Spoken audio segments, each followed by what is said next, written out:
नांदेड जिल्ह्यामधील एका लहानशा गावातून शिक्षण घेण्यासाठी प्रथमेश जाधव पुण्यामध्ये आला। शेतीवर त्याचं शिक्षण आणि कुटुंब अवलंबून आहे। मात्र यंदा अतिवृष्टीमुळे त्याच्या शेतातली पिकं वाहून गेलेत।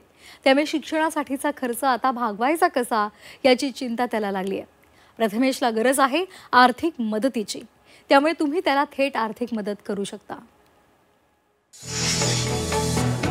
पुण्याच्या बीएमसीसी कॉलेजात बीबीए प्रथम वर्षाला शिकणारा हा आहे प्रथमेश जाधव।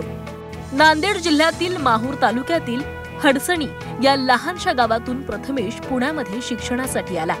प्रथमेशनं 10वी मध्ये तब्बल 93% गुण मिळवले। त्यामुळे पालकांनी कर्ज काढून त्याला पुढील शिक्षणासाठी पुण्याला पाठवलं।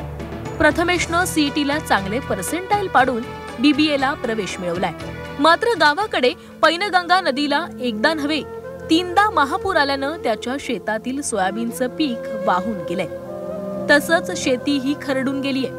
त्यामुळे पुढील शिक्षणाचं काय होणार याची चिंता सध्या प्रथमेशला लागलीये। त्या शिक्षणासाठी मदत हवी आहे, कारण की माझं शिक्षण बंद पडायला आलंय। म्हणजे या सगळ्या गोष्टींमुळे मला गावी परत जाण्याची परिस्थिती येते। शेतकऱ्यांना जर सरकार वगैरे करून काही मदत झाली विद्यार्थ्यांना त्यांच्या, तर खूप दिवाळी चांगली होईल सर। तेवढंच शेतकऱ्याच्या मुलाचं शिक्षण थांबू नये यासाठी त्याला गरज आहे आर्थिक मदतीची। तुम्ही त्याच्या बँक खात्यामध्ये थेट आर्थिक मदत करू शकता। नाव प्रथमेश अनिल जाधव, बँक खाता क्रमांक 370594514149, IFSC कोड आहे SBIN 0004877, बँक ऑफ इंडिया शाखा माहूर।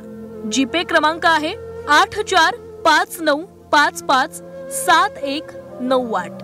अतिवृष्टीमुळे शेतकरी आर्थिक संकटामध्ये सापडलाय। त्यामुळे त्यांच्या मुलांचं शिक्षण थांबू नये यासाठी प्रथमेशला भरघोस मदत करा। कॅमेरामन विकी कांबळेसह चंद्रकांत फुंदे, झी मीडिया, पुणे।